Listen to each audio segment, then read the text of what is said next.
तणनाशक औषध फवारणीने कांद्याचे उळ्याची नुकसान, तर सामनेवाल्यावर चांदवड पोलीस स्टेशनमध्ये तक्रार दाखल। चांदवड तालुक्यातील राहणार तेनेवाडी येथील शंकर बाबूराव ढगे यांचे शेत गट नंबर 109 यामध्ये साधारण 20 गुंठेमध्ये 20 ते 25 किलो कांद्याचे उळे कांदे लागवडीसाठी साधारण 1 महिन्यापूर्वी टाकले असून मात्र त्या ठिकाणी लगतचे शेतकरी या शेतकऱ्यांनी त्यांच्या स्वतःच्या शेतामध्ये गवतावर तणनाशक औषध फवारणी करताना शेजारील आपल्या बाजूला लगतच्या शेतकऱ्याचे कांद्याचे उळे हे टाकलेले आहे। हे लक्षात न घेता त्यांनी जाणून बुजून हवेने ते शेजारील कांद्याच्या उळ्यावर पडून उळे हे जळून गेल्यामुळे शेतकऱ्यांची जवळपास काही प्रमाणात नुकसान झाल्याची तक्रार चांदवड पोलीस स्टेशन मध्ये दिली आहे। तर या घटनेची सखोल चौकशी चांदवड पोलीस स्टेशन करतील का व मला न्याय मिळेल का, असे शेतकरी शंकर बाबूराव ढगे व त्यांचा भाऊ विक्रम बाबूराव ढगे यांनी अधिक माहिती दिली।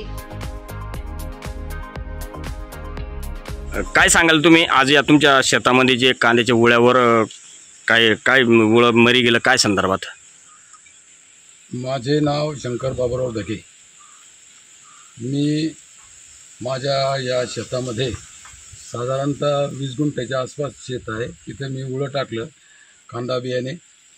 तर माझ्या शेजारी रवींद्र साकारी मते म्हणून शेतकरी शिवाजीनगर म्हणजे मतेवाडी, त्याला आम्ही म्हणजे समजून सांगण्याचा प्रयत्न केला, परंतु त्याने तो म्हणे माझी शेती मी काही करीन। अरे म्हटलं हवा खूप आहे, मारू नको। तो म्हणे मी उडू देणार नाही। अरे म्हटलं उडल्याशिवाय राहणार नाही, परंतु त्यांनी काही ते ऐकलं नाही। काय मारलं त्याच्या शेतामध्ये? कशामुळे? त्याच्या शेतात लावळं आणि काय अजून काही गवत असे ते तणनाशकाचे काहीतरी प्रकार असतील ते मारलं त्यांनी। राऊंडअप 2-3 प्रकार काय जे असेल राऊंडअप असो काय असेल ते मारलं त्यांनी ते। आणि ते पहिल्या दिवशी मारलं, दुसऱ्या दिवशी मारलं आणि लगातार तिसऱ्या दिवशी मारलं त्यांनी 2-2 तुकडे मिळून। तर ते संपूर्ण जवळजवळ माझं उळ गेलंच आहे। नुकसान किती झालं तरी अंदाजे नुकसान किती? आत्ताची म्हणजे नुकसान साधारण लाखाच्या आसपासची तर आत्ताचीच नुकसान आहे उळ्याचे। उळ्याचे गॅरंटेड उळ्याचे बाजारभाव म्हणजे तसे महागडेच आहे, ते 20,000 पर्यंत त्याचे भाव आहे। नुकसान झाल्याची तुम्ही काही तक्रार वगैरे केली काय? तक्रार केली आहे मी। कुठं गेली? चांदवड पोलीस स्टेशनला। बर बर बर ते येणार आहे चौकशीला। आता कधी आता काय येतात तो भाग वेगळा आहे, त्यांची मर्जीचा भाग आहे। आणि चांदवड तालुक्याच्या शेतकऱ्यांचं हे एकाच पिकावरती अवलंबून आहे। आणि समजा आता हे परत उळं आणायचं कुठून आणि टाकायचं कुठून, काय करायचं कुठं, तर आता म्हणजे ते म्हणजे चिंतेचाच भाग आहे तो काही मुद्दा नाही। पण हा जो पोरगा आहे याला मागच्या वर्षी सुद्धा यांनी असंच केलं होतं। म्हणजे हा जाणून बुजून करतो असं तुमचं मत आहे? आता सिद्धच झालं। त्यांनी त्याच्या गावातले 2 लोक आणले होते, ते म्हणे घ्या मिटून बुवा, जाऊ द्या मरू द्या, असं तसं। आजही मी त्यांना फोन केले होते, पण ते म्हणे मी त्याला फोन करतो अमकं डमकं। तर तो त्याचा शासनाने बंदोबस्त केला पाहिजे आणि माझ्या नुकसान भरपाई सुद्धा त्याचाच विचार झाला पाहिजे। काय नाही, विक्रम बाबूराव ढगे माझं नाव आहे। तर आमच्या शेतात तिथं वारा भयंकर चालतो। तर शेजारचा तो रवी सकाराम मते, तर याला सांगण्यासाठी आम्ही गेलो होतो।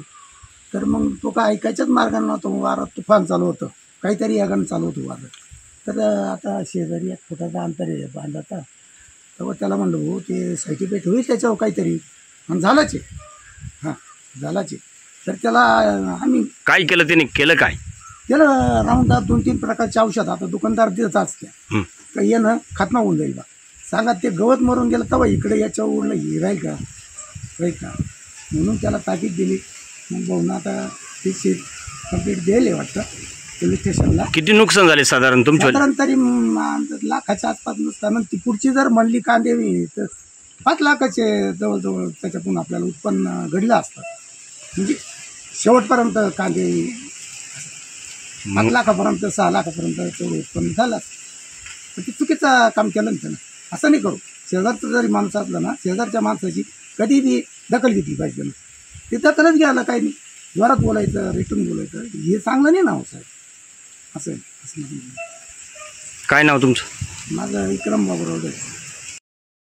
आपल्या जिल्ह्यातील व तालुक्यातील तत्काळ बातम्या मिळवण्यासाठी व प्रत्येक तालुक्यात प्रतिनिधी नेमणे आहे, त्यासाठी आजच संपर्क साधा डीजे महाराष्ट्र न्यूज मुख्य संपादक देविदास जाधव.